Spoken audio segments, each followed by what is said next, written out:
I'm about to head up there to try to get to that swing and cross up there. Right up there, yeah. Just swing up that way. Yeah. Hang a left. Hang a left up on that. Now take me to Highland Avenue. All right. Thank you, sir. I appreciate it. You're welcome.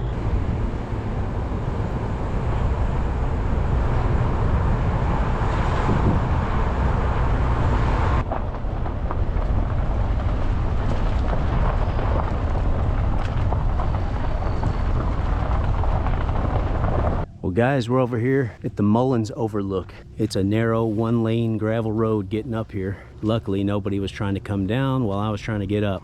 Almost heaven. You got this swing up here, and you guys got to catch this view.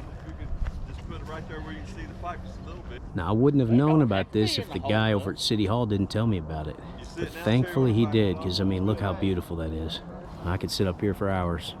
The people that I've come across here in Mullins have been extremely helpful. They've been so friendly. And you know, areas like this don't get much help from the government. And a lot of times they have to fend for themselves and take care of things, but they have a really strong spirit. They have a lot of community pride, and I can definitely feel that from talking to the locals here. But personally, I think this entire region should be shown a lot more love and attention from the government, because I mean, it's got the nicest people out here, it's got the most beautiful nature, and it's, I would say, probably the most underrated region in the entire US. Well, I better get out of here before somebody starts coming up, because I'm kind of stressing about that. I'm not as good at driving on these curvy roads as you guys are, especially going in reverse. So if you guys see a car fall off the side, you'll know who it was. You guys take it easy. Nice meeting y'all. I appreciate it.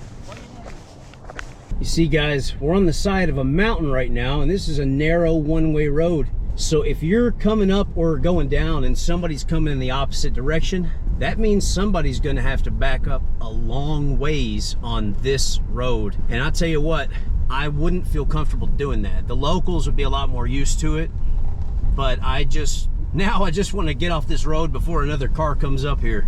That is the current mission. All right, we made it, yes. I was looking forward to my trip to Mullins, but I've got to tell you all, it turned out to be 10 times better than I expected. I mean, within my first minute of being here, I met a gentleman over at City Hall who was extremely friendly. He spent about 30 minutes with me. He took me into his office. He introduced me to the other people there at City Hall. I met the fire chief. He showed me some stuff about the city.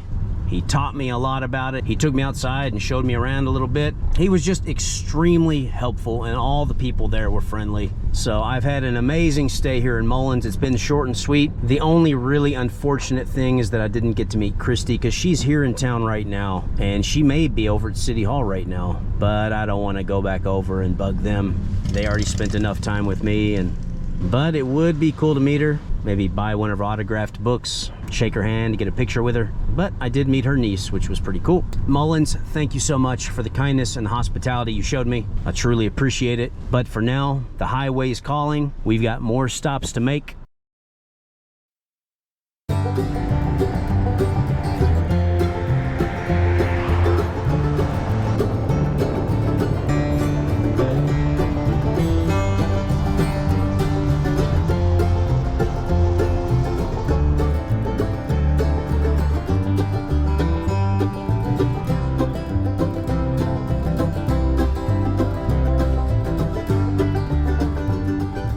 Hey guys, we are just entering Raleigh County, West Virginia. As you can see, we're out here in the hollers of Appalachia, and I want to tell you guys a little bit about Raleigh County real quick. Formed in 1850 from Fayette, named for Sir Walter Raleigh, who planted the first English colony in America. Beckley is the county seat, and anyway, we're here now. And you can see we're out here in the sticks, out here in one of the most beautiful parts of the country, the part of the US that I love the most. And we're gonna go on a little interesting trip and take a little cruise through town of a family that you might have heard of.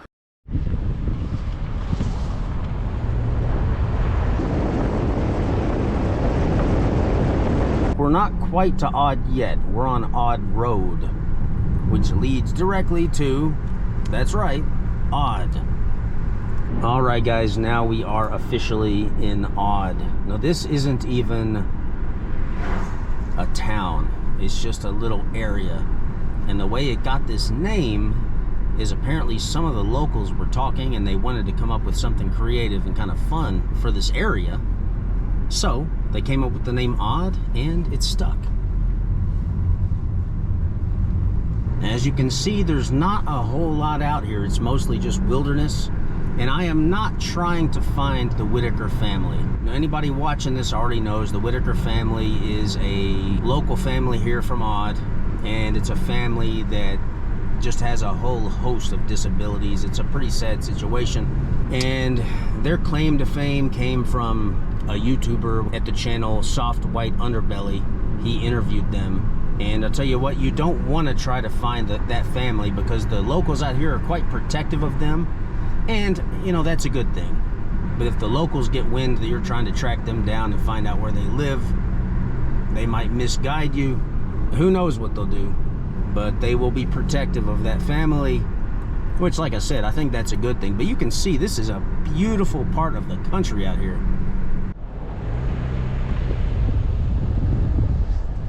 You can see some little homes and shacks out there in the woods, and a lot of them are just kind of decaying at this point. But you do have people living out here. Now we've made it to the one and only place that you'll find here in Odd that's pretty much not somebody's property, and that is this post office. You can see Odd, West Virginia. Now from what I can find online, there are about 100 people who live out here in this place that they call Odd. And this is built right along Tommy Creek, and that's why you can see they've got Tommy Creek Road over here. Looks like they've got a church somewhere. I'll try driving back there and see what we can see. But it's just a real small place out in the country. Beautiful nature. Apparently, if we go back this way, we can find Odd Community Church. So I'll try to find that. But guys, there's not going to be a whole lot to see out here except for nature and a few trailers and homes out here. Like I said, it is a beautiful area, but it's not even a town. It's just a place on the map. But they do have their own post office, so that's saying something. And like I said, we're out here in the middle of nowhere, but you can see the road is paved very nicely. We're heading up a hill, so maybe we'll find a church on the hill. One other thing to note is if you come out here, you're probably not going to have cell phone service. I've got zero service, and I've had zero service for a pretty long time. So if you're not careful, you could end up getting lost out here. We're in a very remote area. Man, that sun is hitting hard. But yeah, I mean, I guess the craziest thing about Odd is that they named it that, which, you know, it's kind of fun. There's plenty of weird little names around here for towns or just areas. Like, I think this is technically called an unincorporated place deep in the mountains. There's the Odd Community Church, or what's left of it.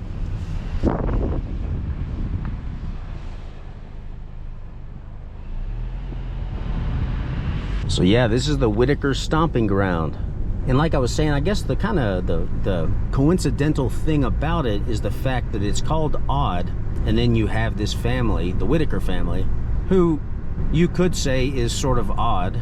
I don't mean that as an insult, but the whole family pretty much seems to have disabilities, and I feel bad for them. But I think it's interesting to see where they come from. And you're seeing that right now.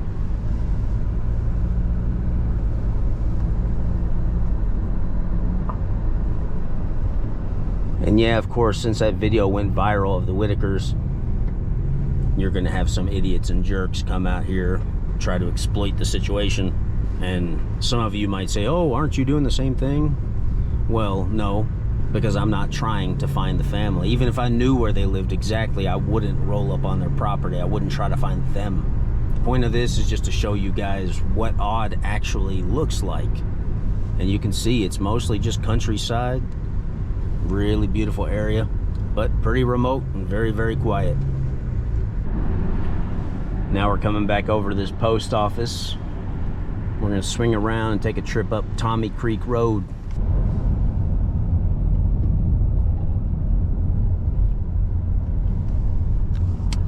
There's a little cat in the street. Tommy Creek Road. Yeah, we're way out here though, I'll tell you that much.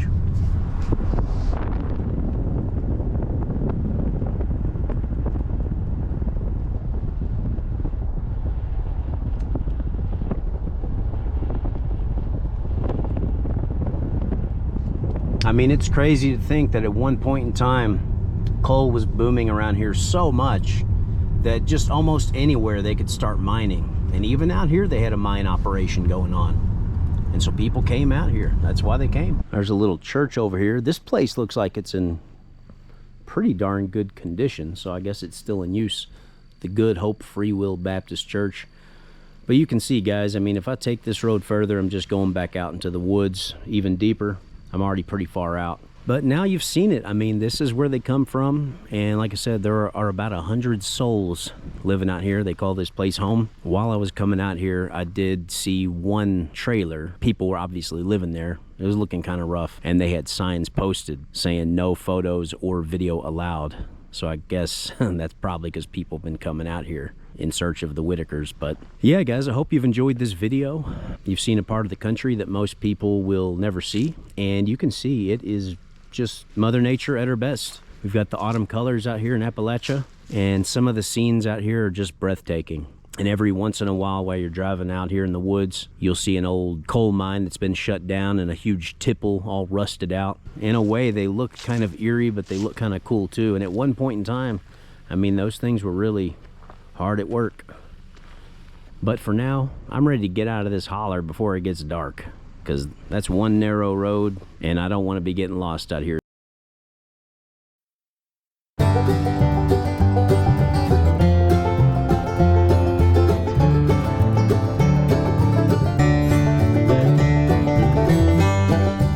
Hey everybody. Well, today we're here in Glen Jean, West Virginia, a once booming coal town where wealth was abound. Fast forward 100 years later, and the population has dropped from over 1,000 people down to about 90, literally 90 residents roughly. Not much going on out here these days. I mean, they've got the old bank here, you can see the Bank of Glen Jean, locked up, no longer in use, now just a historic landmark here. But it is a nice looking building. You can see it was built in 1909. Yeah, there ain't much out here except for this bank, a few people, and a post office over here. So here is the post office, Glen Jean, West Virginia. Well, this thing's still in use. I've seen a couple cars pull up already. Now, one thing that is kind of keeping this place on the map is they've got this beautiful area around here called the New River Gorge, and it is quite a natural wonder. So people are still familiar with the name Glen Jean, but as far as the quote-unquote town itself, well, like I said, it's pretty quiet these days. Now this is the Glen Jean Bank, which was built in 1909. And if you look over this way, you can see the stone changes color. It gets a little darker right here. This is the extension that was built onto it, 1917. And I gotta admit, for being so old, it still looks pretty damn good. Well, first, let's just kind of cruise around and see what we see here. I do see there are some residences over here. There are cars in the driveway, so there is a sign of life here in Glen Jean.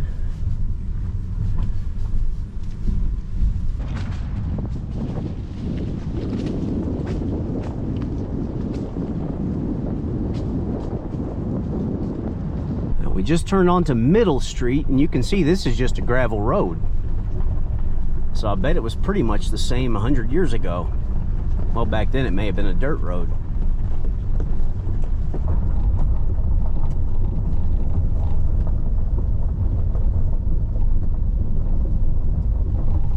We got an old school church over here. I mean, it looks to be in good condition. I'm not sure if it's used anymore.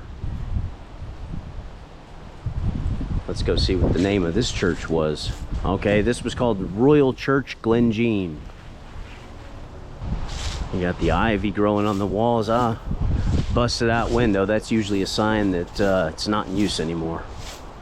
But as you can see, I mean, they built stuff well back then. It's still in good condition, and doesn't look like it was that long ago when it was used, from what I'm seeing here. And you can see we're just surrounded by autumn scenery. We got the hills out here, got all these trees and all this brush. And it's a beautiful area. It's one thing you can say about it is that it's quiet. Check out this wooden bridge here.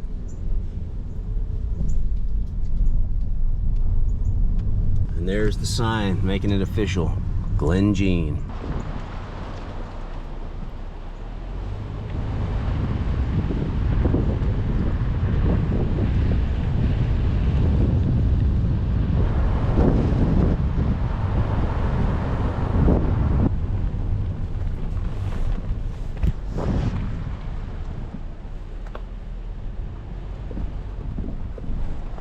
Check out this old house.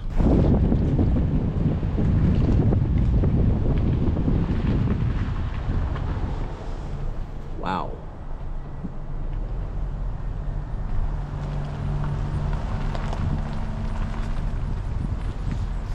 That shed would have already fallen over if it wasn't for that tree holding it up.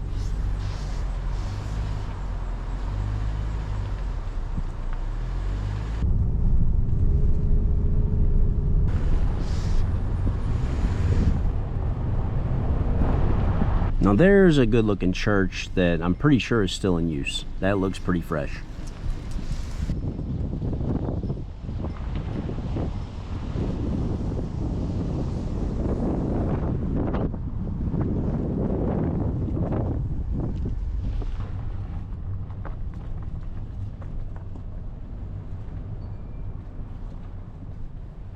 Now you see those railroad tracks? Well, that's pretty much why that's why this place exists. That's why this community exists. Or a large part of it anyway. Because with that, this place became a coal hub for transportation of coal. There was also a lot of mining going on out here. And like I said, it was pretty affluent back in the day. The thing is though, when you base a community around one sole thing like coal, well, you better hope that nothing changes, because if it does, well, you might be SOL. Here's a big home that would have once been very nice, but now it looks like it's just home to ghosts, most likely. So what you saw right there was pretty much all of Glen Jean, and there's the bank right there, and they've got some information about it, and we'll take a look at this. Okay, the Bank of Glen Jean. From 1909 to 1939, the Bank of Glen Jean provided financial power for mines, towns, and people along the Dunlop Creek, shaping the lives of many in the New River coal fields. William McDowell, now you'll remember his name.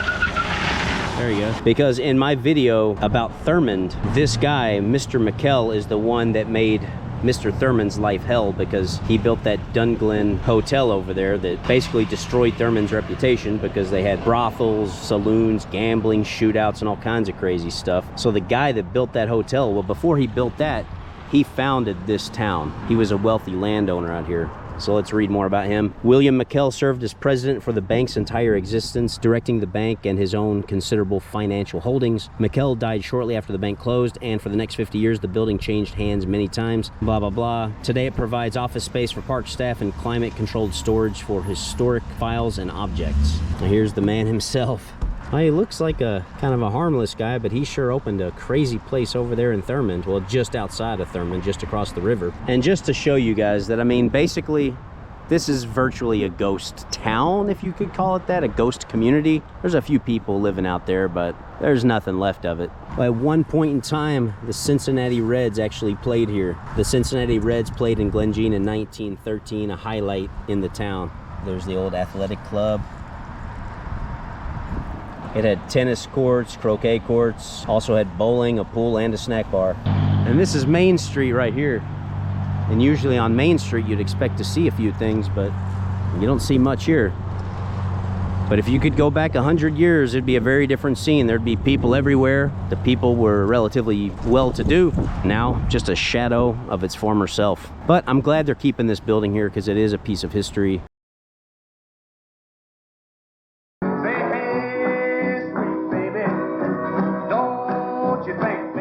Friends and neighbors, today, the world of folk music lost one of its greatest performers, one of its greatest writers. At 1:10 p.m. Eastern Standard Time, the teletype machine in our newsroom here at WCKY began typing out a dispatch from Oak Hill, West Virginia, that said hillbilly singer and composer Hank Williams died early today, apparently of a heart attack.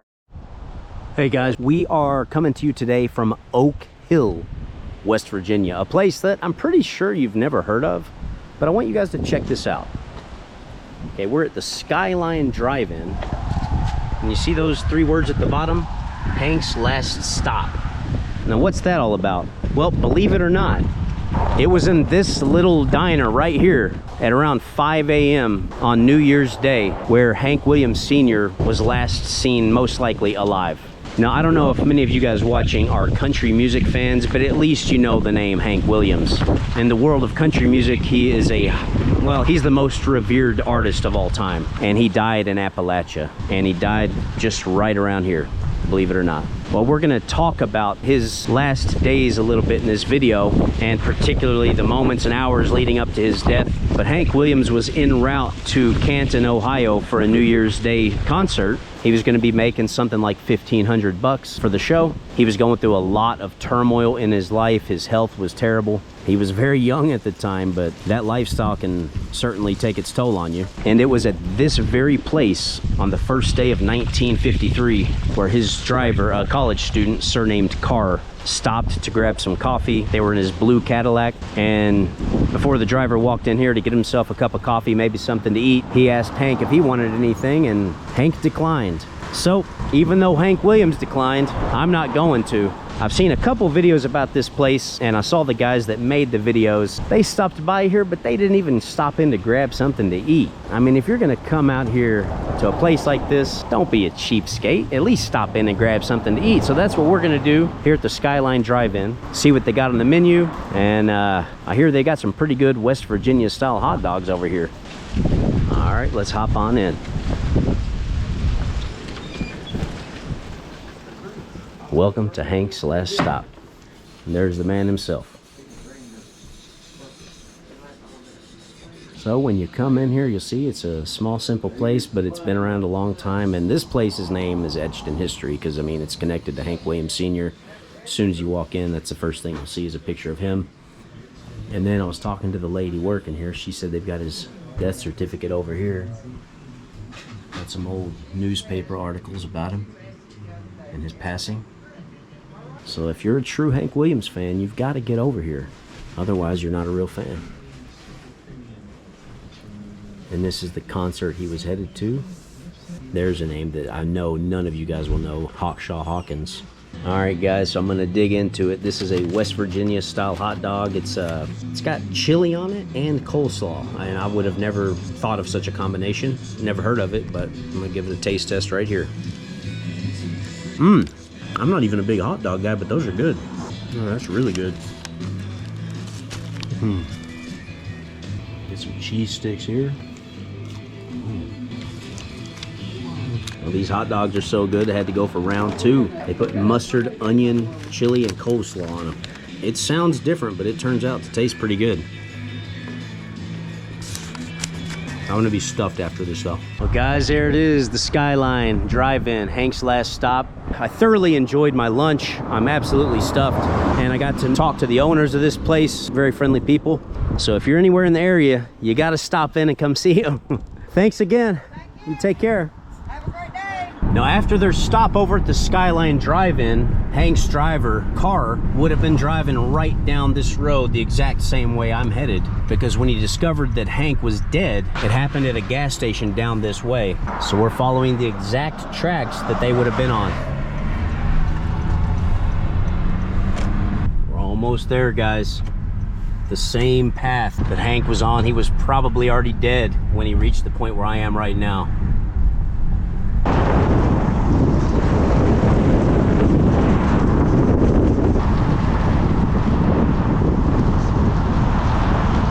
Guys, over here there used to be a little gas station called the Pure Oil gas station. It's been since torn down, but it was right over here in this parking lot. And this is where the driver pulled over. He was concerned about Hank and discovered that he was dead. So there is a memorial to Hank, and it's just on the opposite side of the street at this little library right here.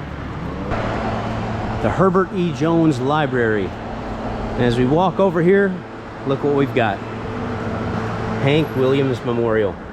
He was born on September 7th, 1923. He died on New Year's Day, January 1st, 1953. Well guys, what better spot to wrap this video up than right here, just yards away from where Hank was found dead. And like I said at the beginning of the video, the last year of his life was not a particularly smooth year. In fact, it was a terrible year. He hurt himself while he was out hunting. He fell down pretty far and hurt his back. His wife left him, and he lost custody of his son, Hank Jr. He got fired from the Grand Ole Opry. And in terms of his physical health, he was just falling apart. He dropped from about 180 pounds to around 135, which, you know, he was a sort of tall, lanky kind of guy. So for him to weigh 135, he must have been like a skeleton. And he had been on morphine. He was taking sleeping pills. He was a heavy drinker. And then on that last ride he was taking, you know, the combination of all those things together just had him feeling very awful. He was in terrible shape while he was on his way to Canton, Ohio. And ultimately, he passed away right there in his Cadillac. So guys, there you have it. We're on hallowed ground if you are a country music fan, because it was right around here where he would have breathed his last breath. I want to give an extra special shout out in this video to the ladies at the library here, because they were just so nice, so helpful. They were telling me about really cool things around this area. Also, a huge shout out to the people over at the Skyline Drive-In. The couple that's running that place were really friendly to me, and they just said, you know, film whatever you want. They talked to me, they shared some stories with me, and I really appreciate them. Deep in the heart of West Virginia's New River Gorge, tucked away where roads barely reach, lies Thurman. Once a roaring railroad boomtown fueled by coal and chaos, now one of America's most haunting ghost towns, with just a handful of residents left. No traffic lights, no crowds, just echoes of a wild past. So, this is it, Thurman, West Virginia. A once thriving railroad town now frozen in time. You see, back in the day, there weren't even roads leading here. The only way in was by train, rattling along the tracks that hugged these rugged hills. But let's rewind a bit first. It all started in 1873 when Captain William D. Thurman, a Confederate veteran and surveyor, was paid for his work not in cash, but in 73 acres of wild, untamed land along the New River. He saw potential in this remote spot, nestled in the heart of Fayette County, where the river carved through the Appalachian Mountains. By the 1880s, the C&O Railway laid tracks through here, transforming Thurman's land into a vital hub. The town was officially incorporated in 1900, named after the captain himself, and it quickly became a linchpin in the region's coal rush. Coal was king in West Virginia, and Thurman sat right at the crossroads of extraction and transportation. In the early 1900s, this place boomed into a classic railroad town. At its peak around 1910 to 1920, it handled over 4 million tons of coal annually. That's enough to power entire cities. The depot buzzed with activity. Passenger trains pulling in daily, freight cars loaded to the brim with black gold from nearby mines. The population swelled to about 500 at one point, mostly miners, railroad workers, and their families. Several businesses sprang up, 2 hotels, including the Grand Dunglen Hotel across the river in Glen Jean, banks, stores, a movie theater, even a jewelry shop. Thurman generated more revenue for the C&O than major cities like Richmond or Cincinnati. It was a self-contained world, powered by steam engines that needed constant coaling and watering right here. But Thurman wasn't just about hard work. It had a wild, woolly underbelly that earned it its reputation.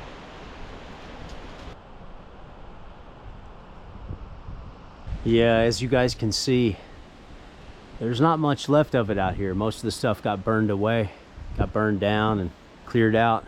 But at least these few buildings still stand, and right here you can see between these 2 old buildings. You see, Captain Thurman tried to keep things wholesome here. He was a teetotaler who banned alcohol on his side of the river and enforced strict leases against saloons and vice.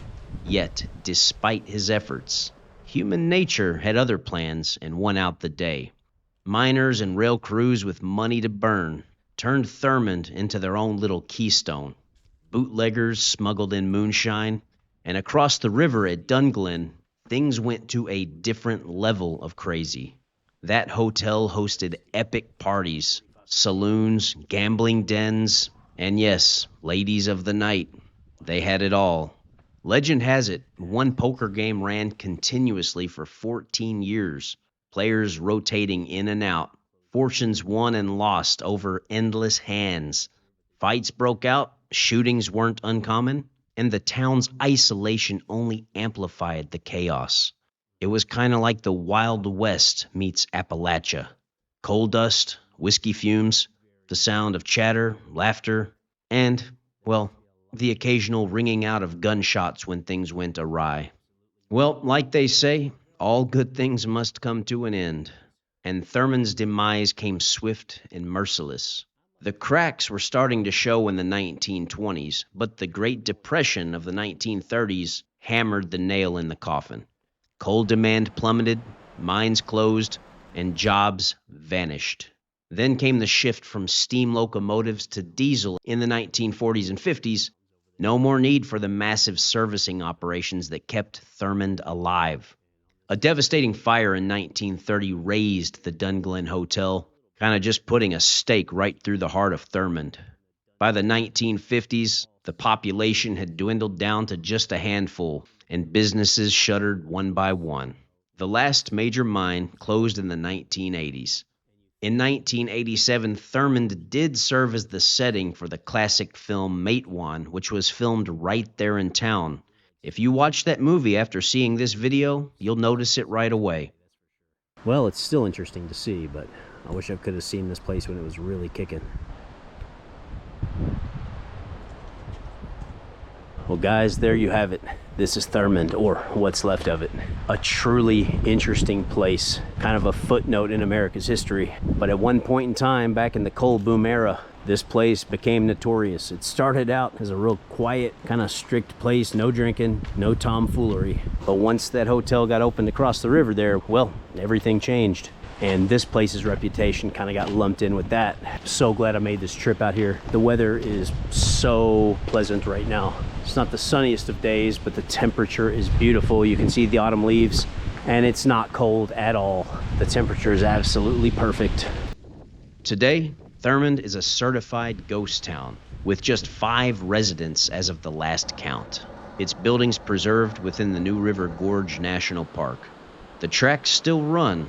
Amtrak stops here twice a week, but the echoes of its heyday linger in the abandoned storefronts and weathered facades.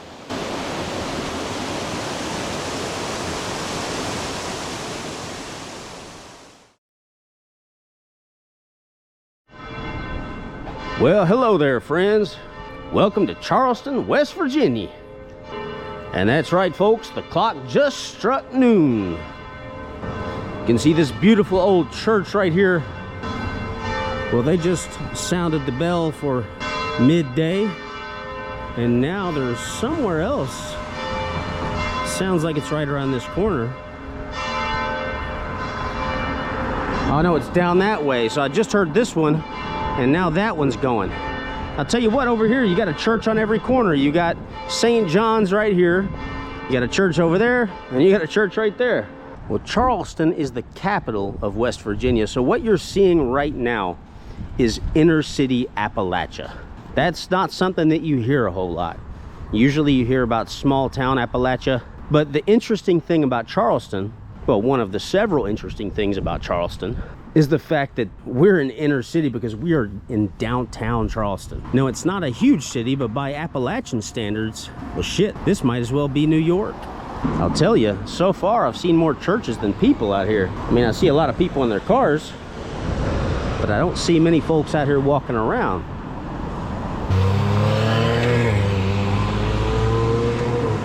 Well, one of the first things I wanted to show you all here in Charleston is the mighty Canal River, which runs right through the city.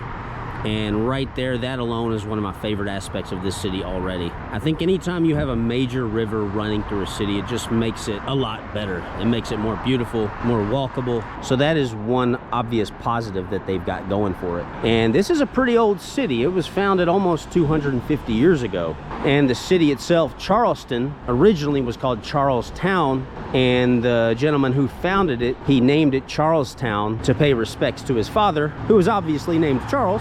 and Charlestown eventually evolved into Charleston. And you can see I'm here at a good time of year. You can see the autumn leaves. Look at these. These are strikingly red, right next to some very vibrant yellow leaves.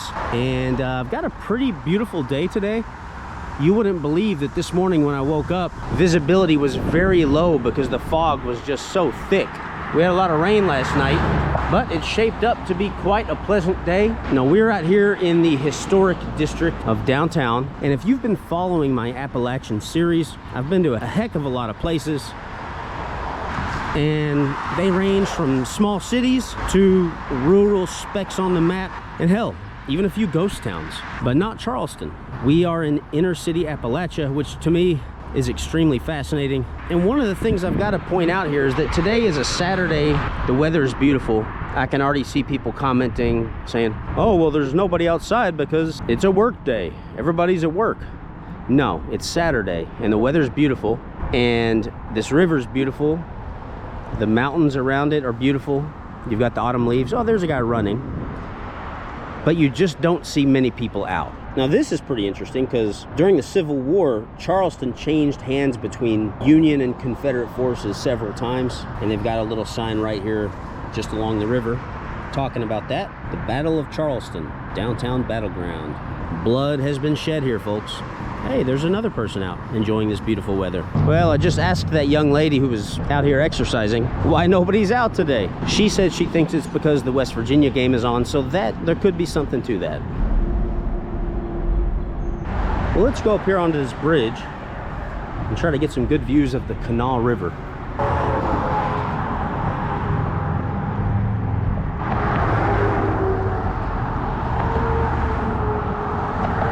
Now, guys, unlike a lot of places out here in Appalachia, Charleston is not known as a coal town. Didn't have a whole lot to do with coal. It started out basically as a salt town and a fort. The folks that were living here a long time ago used this as a fort to protect themselves against several tribes of Native Americans, including the Mingo and Shawnee. Now, if you've been following this series, we have been to Mingo County. We talked a little bit about them earlier on in the series. Yeah, this was a salt town and a fort, and eventually it became a chemical town. And a lot of the money that was in this city that really helped to build it up and develop it came from chemical production. One thing I do really like about Charleston so far is that when I'm just walking down the street and I see other people, which are kind of far and few between, about half of them have greeted me, and they kind of come across as small town folks, but they're here in the inner city.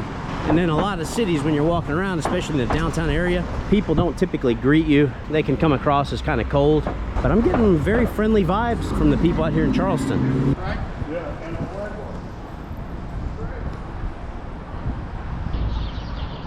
We got the library over here.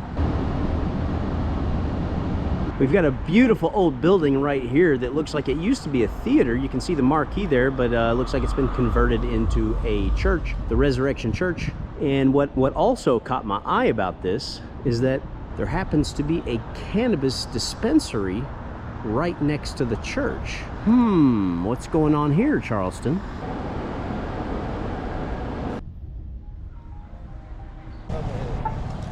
Let him give everything away. Yeah.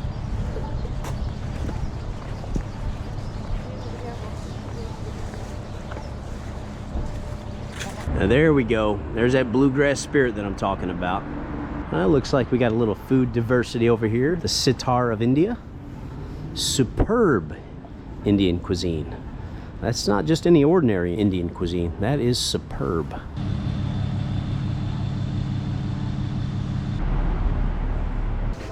Hey, how are you doing today? I'm alright, stressed but good. Stressed out? Yeah. What's wrong? I hope things improve. Good luck. Thank you. Yeah, best of luck to you. Thank you. Now, guys, of course, over the past couple of centuries, Charleston has expanded, so we're going to drive through a couple other parts of town, have a look. You can see you got some old looking homes here. They look like they were nice at one time, but they're definitely showing signs of age and wear and tear.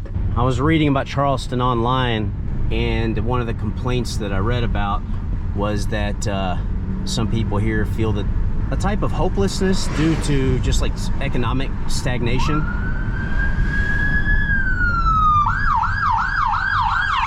And I can definitely get those vibes just driving through the city.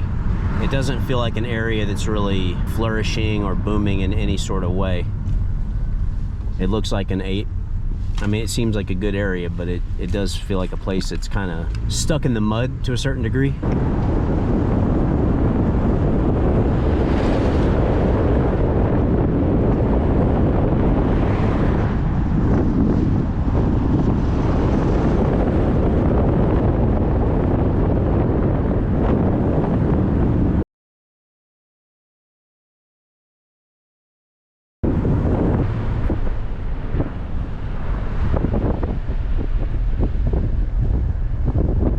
Yeah, a lot of severely aging homes. Not gonna lie, I mean, and I don't mean this in a disrespectful way, but there is kind of a depressing vibe just riding through town. It just kind of feels like a place that's sort of down on its luck. They got a Kroger grocery store over here, and even this, it just, I mean, I'm sure it's got all the same stuff other Krogers would have, but it's just got a kind of an old, kind of faded look to it.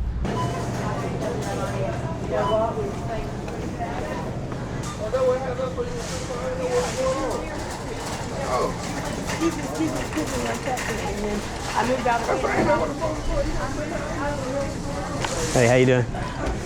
Pretty good. I appreciate that. Oh yeah, for sure. Hey. Shoot. Hello, cousin. Give me a hug. 1505. Thanks, Natalie. You're welcome. You have a great day. You too. I was told you had bottles of water for like 69 cents. I don't see it. What is it?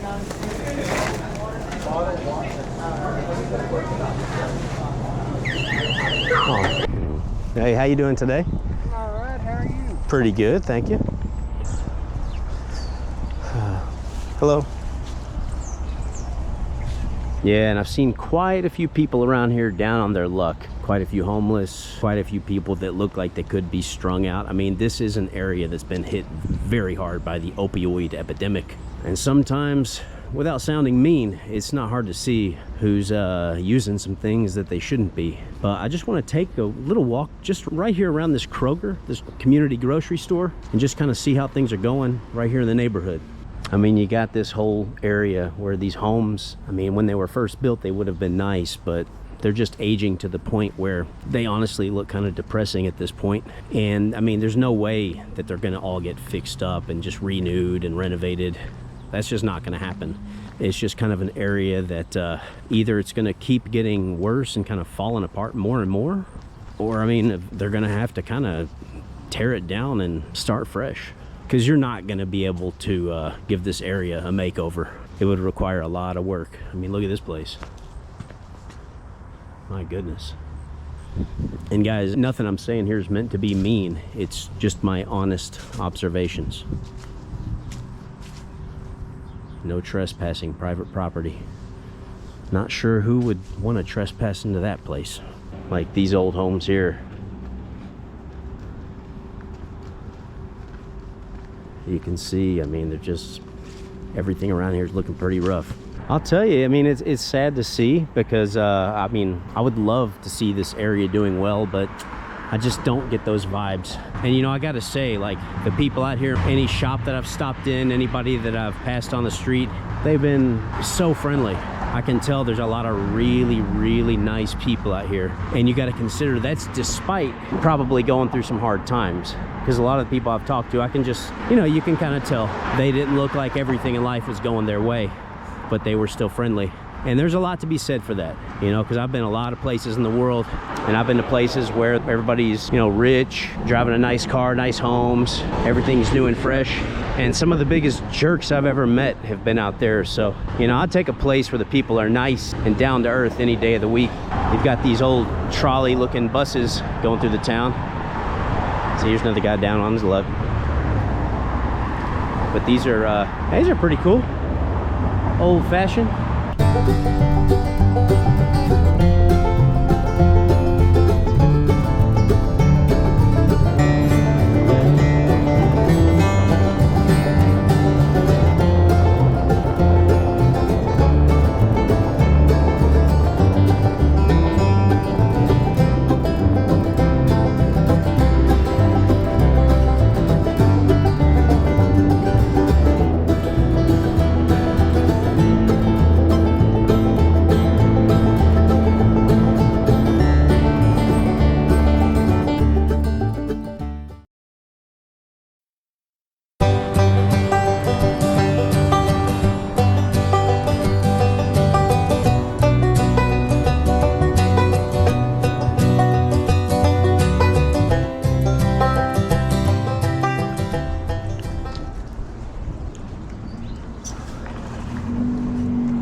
Hey guys, welcome to Huntington, West Virginia. We're here in the tri-state area. We're in West Virginia, but we're really, really close to both Kentucky and Ohio. And guys, this place just happens to be the overdose capital of the United States. So we're here to explore, check it out, talk a little bit about this city. And you know what? I'm gonna have to grab something to eat here as well. So we'll try to find something local and fun. So guys, kick back, relax, grab the popcorn, get an ice cold Coca-Cola Classic, and let's explore the unknown. Well guys, if you're looking to buy a used car, well, there's no better place in town than Friends Automotive. Anybody that walks through that door is a friend. Check this out. Bill Spurlock's Auto, old-fashioned building. Well, it's because it is an old building. And inside I see a bunch of old cars. That's pretty neat. Gran Torino. Clint Eastwood would like that one.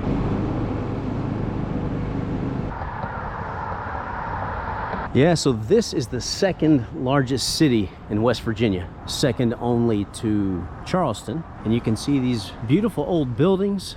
Looks like some of them are still in use. It's always nice to see these old buildings. Kind of gives you a glimpse into the past of how things would have looked here, say probably 100 years ago or so. We're right in the downtown area, and you've got this county courthouse right here, and this is quite an impressive structure.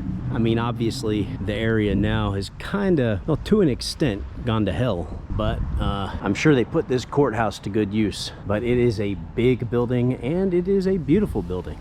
Here's a place called Hibachi. They've got Chinese food, sushi, and a Japanese steakhouse. And what's kind of interesting is just across the street, you've got a Kung Fu Tea. I guess China is making their presence known over here.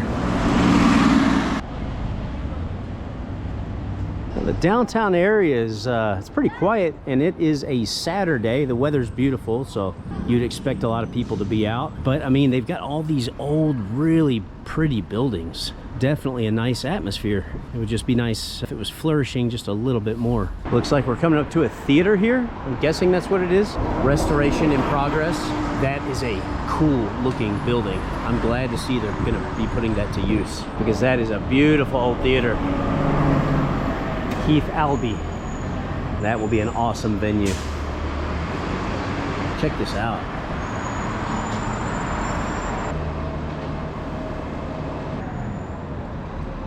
They got the news over here. I'm putting you on the news. Oh. And then guys, I've been in Huntington for just a few minutes. I've only seen like 2 or 3 restaurants, and it seems like about 2 out of the 3 have been Chinese food. Here you go right here. East Flavor, Dongzhi Wort, and that is a correct translation. They actually sell hot pot here. Who would have ever thought you would have found hot pot in Huntington, West Virginia?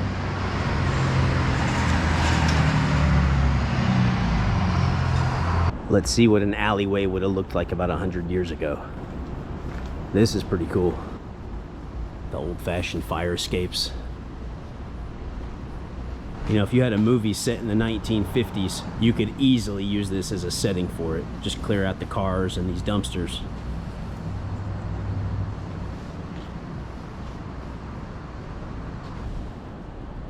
Now we're down here on 3rd Avenue, and it looks like they've got quite a bit going on over here. Looks like pretty much every storefront is being put to use along 3rd Avenue, which is nice to see. There you can see Marshall University School of Art and Design. If you've ever seen that movie, We Are Marshall, there's a pretty tragic story that happened with the sports team there at that university. On this day in 1970, a chartered Southern Airways airplane crashed while trying to land in West Virginia. The crash killed all 75 people on board, including the entire Marshall University football team and its coaching staff. Well, there's the community doctor, the cannabist. Come inside and meet your local cannabist. Yeah guys, so down here on 3rd Avenue, it's actually pretty nice. I mean, every store has a business that's open. It's nice, it's clean, presentable, feels totally safe. You've got plenty of restaurants and cafes. So it looks like this area of Huntington is doing quite well. Check out these massive flood walls. Built to protect you. Yeah, like so many areas over here, you got the Ohio River over there. We're gonna go take a look at that in a second, but you can see they've dealt with some floods in the past. You can see that right there, going through the streets in a canoe. That's a big flood wall. This tablet is erected as a tribute to those public-spirited citizens of Huntington, West Virginia, whose vision and foresight made possible the construction of this wall following the Great Flood of 1937.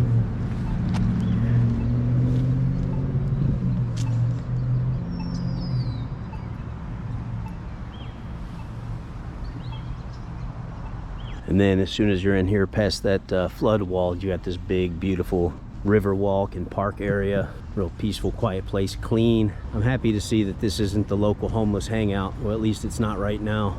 Right now, it looks like a good, family-friendly, clean, presentable place, and that's what I like to see. It's nice because once you're in here, you can come down and get right up to the river. Get a beautiful view.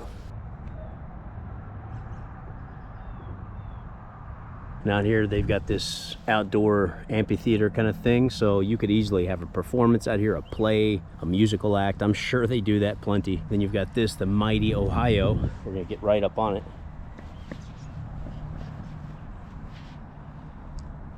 And just across that river is the great state of Ohio. Well, maybe I spoke too soon.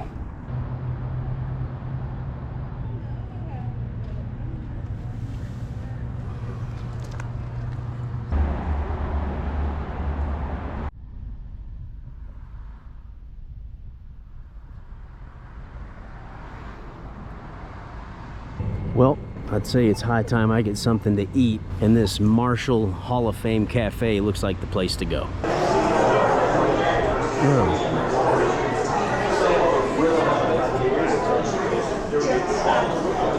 Alright guys, I decided to go for their souped up grilled cheese. They've got barbecue pulled pork on here, fried pickles, and we're gonna see how it tastes. Now that is pretty damn good. All right, guys, I had a little bit of room left. I decided to try one of these little fish tacos. It may sound kind of weird to some of you guys, but if you haven't had a fish taco before, you're missing out. And I'll tell you what, everything I've had here at this place, from the buffalo sauce to the fries to the sandwich, everything has been extremely delicious. I expect no less of this fish taco.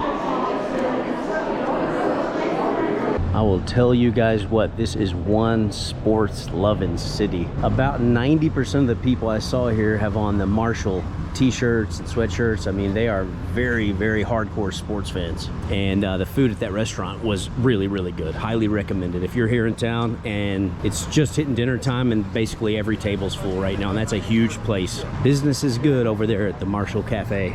Yeah, when you're hanging out here in town, you would never get the impression that this is the overdose capital of America. At least from my experience here. I mean, I've seen a few people, I didn't get them on video, but I did see a few who were obviously, well, they appeared to be homeless, and it kind of looked like they might be partaking in some things that they shouldn't be. But it's a proud little city. Saw a lot of families out and about, a lot of laughter, a lot of smiles, people dining out, and there is quite a bit going on when you get back around 3rd Avenue and all that. Plenty of places to eat, and as evening is starting to kick in, I saw a lot more people hanging out over there. But then you come a block over, and again, it's Quietville.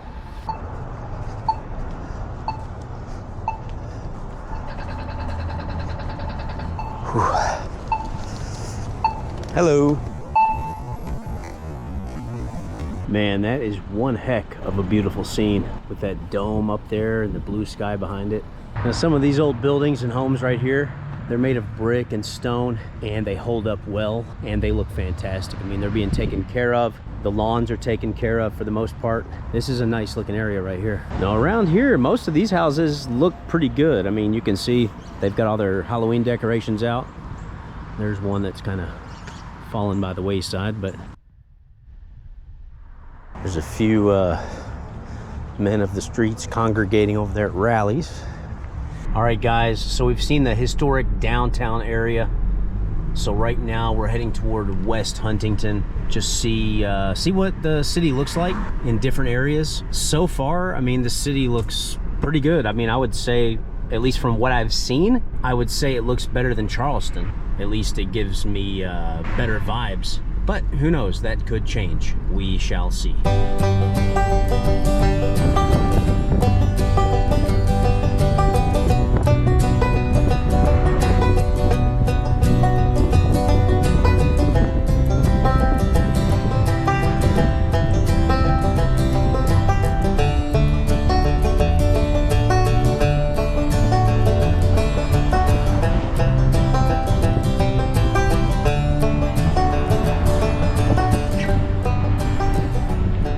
guys, good way to close out this video. We got a beautiful sunset, beautiful sky. But I think my trip to Huntington is pretty much concluded. I enjoyed my time here. Had some amazing food, very delicious. Met nothing but nice people out here. And it wasn't quite what I expected. It was, to be honest, based on what, you know, kind of the reputation it has, I think it's better than the reputation. Now, of course, they say numbers don't lie. So obviously there's a serious problem out here. But Huntington, I wish you the best. I hope you all can knock it off and just leave that crap alone. Put the poison down. I know easier said than done, but life has a lot to offer, and using that kind of shit, you're just throwing it away. Yeah, we're here at Sheetz gas station. I've seen a lot of these in this part of the country. I'd never heard of that before. But guys, we're gonna wrap things up because I got to hit the road. Hope you guys have enjoyed the video. Please make sure to like, comment, and subscribe if you did, because I've got a whole lot more adventures on the way. So until we meet again, my friends, this is your main man, Mr. Chopsticks, signing off from Huntington, West Virginia. We'll catch you on down the line. Adios. And just like that, the journey ended. All those hours on the road, all the miles covered, all the towns I saw, people I met, restaurants I visited, all of the memories I made and things I learned. I packed so much living into such a short period of time, and it was truly an unforgettable experience. West Virginia certainly has her share of challenges.